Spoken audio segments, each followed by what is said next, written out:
你们学校有多少个学生？你们学校有多少个学生นะครับเนาะที่ห้องเรียนสูมีลูกเรียนนำกาหือนะครับเนาะ你们学校บอกว่าห้องเรียนค่ะเนาะ你们学校เนี่ยก็ที่ห้องเรียนสูค่ะเนาะ有多少个学生เนี่ยก็มีลูกเรียนหลายก็ค่ะเนาะอยู่ในบอกว่ามี多少ในบอกว่านำกาหือจนค่ะเนาะ多少ในบอกว่านำกาหือจนค่ะ个学生เนี่ยก็ลูกเรียนหลายก็ค่ะเนาะ学生ลูกเรียน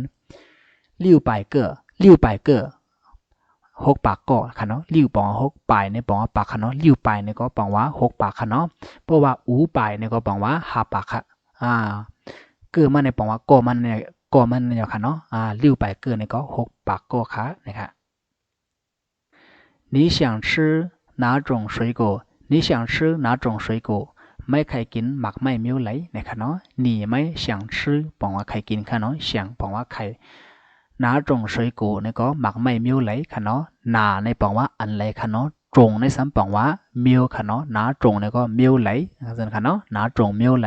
水果ในปองว่าหมักไม่ค่ะเนาะ哪种水果เนี่ยก็หมักไม่มิ้วไหลเนี่ยค่ะเนาะ你想吃哪种水果เนี่ยก็ไม่ใครกินหมักไม่มิ้วไหลเนี่ยค่ะเนาะ我想吃苹果我想吃苹果ก็ใครกินหมักแกมของนะคะเนาะผิงกูบอกว่าหมักแกมของค่ะ我想吃ก็ใครกินผิงกูเนี่ยก็หมักแกมของค่ะเนาะ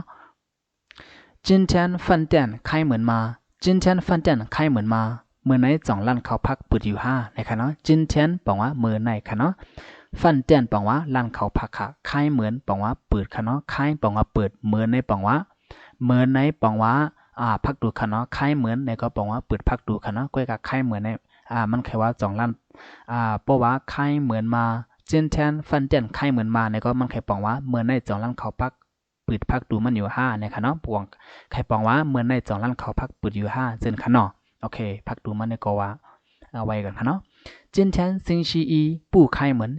今天星期一不开门เมื่อในวันจันทร์อำเปิดร้านนะคะเนาะ今天เมื่อใน星期一บอกว่าวันจันทร์ค่ะเนาะจันทร์การพุธพฤหัสศุกร์เสาร์อาทิตย์จันทร์ค่ะเนาะ星期一เนี่ยก็วันจันทร์ค่ะเนาะผู้ขายเหมือนเนี่ยก็อำเปิดร้านค่ะเนาะขายเหมือนเปิดร้านเปิดพักดูค่ะเนาะผู้ขายเหมือนเนี่ยก็อำเปิดนะคะเนาะโอเคเจนค่ะเนาะค่ะไม่สงค่ะสังวันอะไรเจนเนี่ยก็อย่าไปลืมกดไลค์กดแชร์กันค่ะเนาะสังว่าใครขึ้นเห็นเนี่ยก็ลัดมาในMessenger ค่ะเนาะไม่สงค่ะ